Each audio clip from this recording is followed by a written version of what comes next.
porque te has muerto para siempre como todos los muertos de la tierra, como todos los muertos que se olvidan en un montón de perros apagados.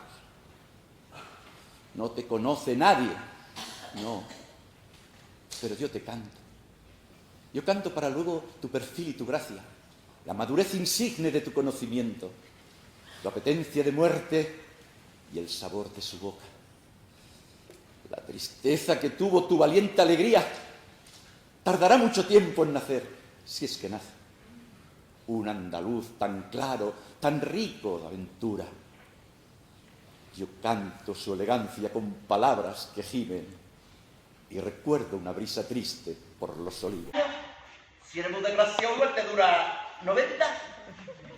Me río yo en tu cara de las malas rachas. Yo llevo 2000 años que no levanto cabeza. Y nada, aquí estamos ahora, en esta isla griega, que oye, no se está nada más dando de comer a las palomas. Uau! Vostè sega, poses com una cibota.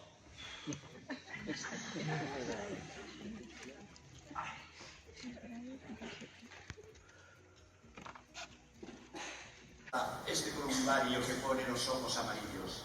De la esfinge a la caja de caudales hay un hilo tenso que atraviesa el corazón de todos los niños pobres. El ímpetu primitivo baila con el ímpetu mecánico, ignorantes en su sí de la luz original. Porque si la rueda olvida su fórmula, ya puede cantar desnuda con las camaradas de caballos. Y si una llama quema, los helados proyectan. El cielo tendrá que huir ante el tumulto de las ventanas. No es extraño este sitio para danza.